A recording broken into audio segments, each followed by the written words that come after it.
And ladies and gentlemen, we are jumping right into game two between Kolll from Germany versus Fenix from Peru. Game two coming up right here on Tornado. Here we go. We have Mouse Kolll at the bottom right in orange Zerg, and we have Mouse Fenix as purple Terran in the top right. And we can see, if you look at Fenix's split right at the start, a bit of a mistake there. He split only 3 of his workers, and now you can see they're coming back one at a time. So that's a little thing that kind of shakes your confidence right at the start, because you've done it so many times, and I mean, it happens to everyone, but when you can't execute it perfectly, kind of shakes you up a little bit. Yeah, and looking at Kolll, just really good job of sending all his SCVs, all his drones to the nearest mineral patches. Very, very good job of splitting. Sometimes people will just send them to 4 that are just close to each other. But I mean, just doing a really good job already. And look at that, Overlord already going towards the right position right off the bat.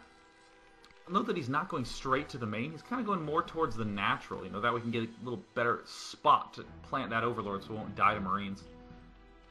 Yeah, very true, and something overlooked by even top-level Zergs. And we saw he did that on Andromeda, actually. Instead of sending it to the main, he sent it around to kind of that cliff right over the natural. Sending out his 9th drone here, checking all the standard proxy positions. He doesn't want to get 8 racks. And now it looks like he's confirmed there is more or less no 8 racks. He's going to continue towards a 12 hatch build. Yeah, I'm real happy we get to see some nice, solid standard play. I mean, you were mentioning this about Fenix earlier on, that ignoring how much damage actually went on from those Mutalisks, I mean, Fenix was playing very well, keeping his money really low. I mean, I feel like he could have gotten that second upgrade a little bit earlier, but I mean, all in all, he was holding on incredibly well given how much damage he sustained. He just really didn't seem to, get thrown off in the slightest. And look, ooh, something fancy going on for Fenix. 2 barracks play. What do you think this would entail? You think he's going to try to do some real aggressive run by, or is he just going to open a little bit more standardly like what we saw in Shaman against Mondragon? Well, given how he knows Kolll likes to go 2-hatch mutas almost every game, I can't imagine he would be doing this as anything but a sunken break. I can't imagine he would open up 2-hatch and then kind of move into expanding, because that would put him even farther behind against the mutas. So I'm going to take a guess that he's taking a page out of Shaman's book, and he's going to put an army together and just try to straight up sunken break. I wouldn't even mind if he just started off sending a lot of Marines early on with a whole bunch of, eventually reinforcing to medics, because that way you can keep the 2-hatch Mutalisking players super low on drones, because there is this sort of key number of drones that you just need to get, or else you can't really transition out of 2-hatch Mutalisks, because it's real thin on the amount of drones that you need, and a lot of people take that for granted just because so many Terran players are just early expanding without any thought whatsoever. So, Zerg players just get used to a certain drone count, and it doesn't look like Fenix is going to be doing any sort of early pressure, though. We do see the expansion going up straight away, but still, I think he's in a reasonably good position. I mean, he got that thing up pretty fast. He's going to be having the 2 barracks worth of Marines production. Hopefully we'll see him try to put a little bit of pressure on in a second. Right, and looking at Kolll's base, we see he's putting basically all his larvae into Zerglings, into drones. He's got only 2 Zerglings out, making 2 more at the natural, going straight into that layer tech, and now he started Zergling speed on his spawning pool. When I 2-hatch, I don't really like doing that. I find it's a little hard to afford, but Kolll somehow has this timing where he can make everything work. He still gets the Spire up in time, gets the 6 mutas out, and everything seems to be on time when he does it. So looking at the natural of Fenix, the command center just about finished. Looks like he's decided to get a little bit bashful here, moving out with these 6 Marines, just trying to put a little pressure, as you said, keep the drone count down, force a sunken. Yeah, I mean, this is such an unusual timing, and I don't actually think that Zerg saw it. I mean, Zerg is completely unaware. We see even more drones being made. These 6 Marines might just do, like, a ton of damage. They might just win it right here. There is nothing here to defend it. I mean, look at this. These Zerglings taking a ton of hits. I mean, they're just going to evaporate in a few seconds. And drones still popping out. Only now are Zerglings being made. And look at this. Fenix is continuing to reinforce. His academy's almost up, too. I mean, I think he might be able to just seal the game right now. Right, the only thing Kolll has going for him is he's getting Zergling speed, just finished now, but he's got that little SCV blocking the ramp, so nice by Fenix.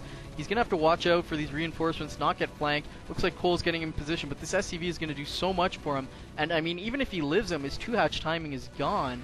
Phoenix is probably going to finish the game here. The reinforcements completely cut off. I think Kolll is going to have one chance to end this attack, and even if he does, he's still going to be in a terrible position. Here we go. Zergling's coming down, taking out the SCVs. Good micro by Fenix. He still controls the ramp. Those Zerglings trying to get down the ramp are taking so much damage, and the 4 Marines still heroically beating on that hatchery.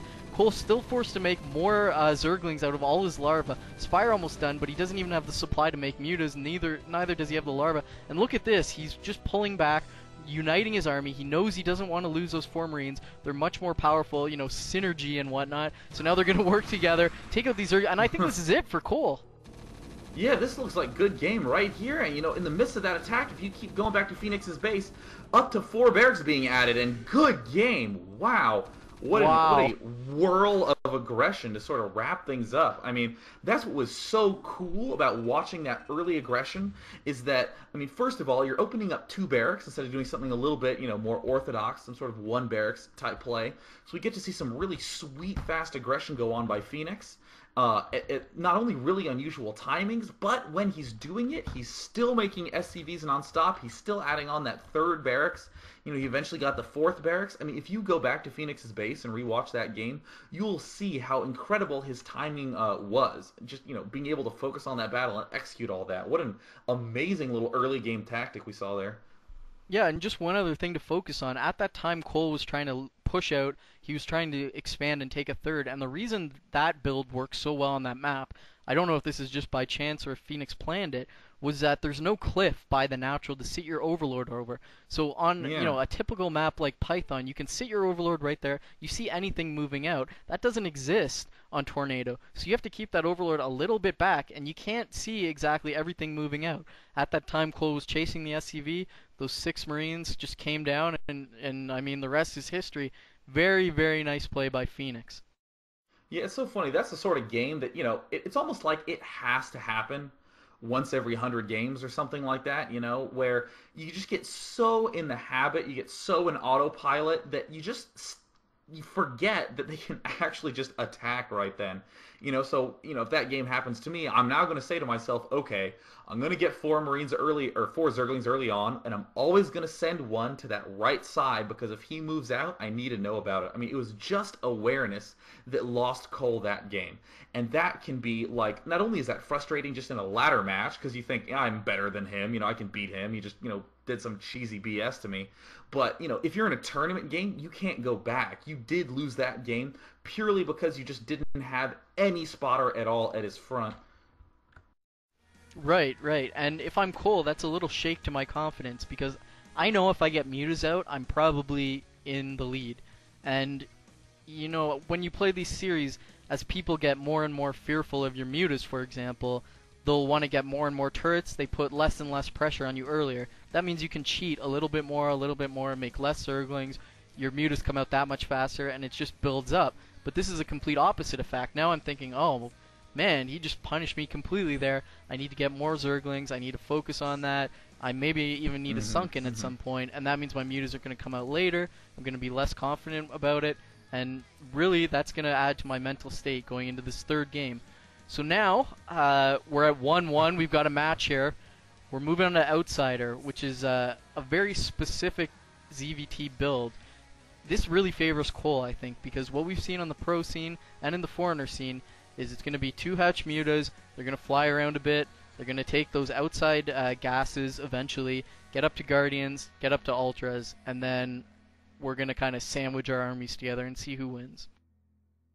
Yeah, I mean, doing the traditional sort of transition just does not quite work because there's just so much space that you need to cover.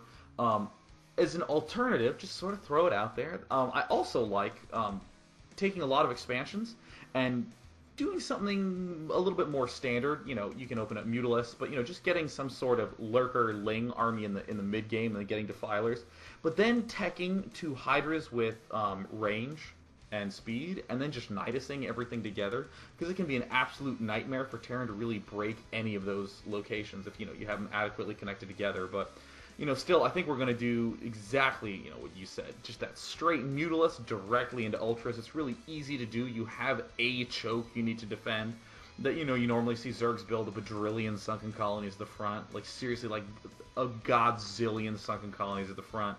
It's like insane sometimes, and then Terrans occasionally break it, with a gajillion units, anyways. But I just want to tell a story of oh, please, I insist. Of Artosis trying to break. He did 3 racks against Effort at IEF, and he stim scanned, and there was 11 sunken colonies. It was 2 Hatch mutas with 11 sunken colonies. So yes, we do see a bazillion, gajillion sunkens on this map. Yeah, seriously, like 20 Brazilian sunken colonies, dude. But all right, well, and yeah. Just to add to that thought, I think all right, no.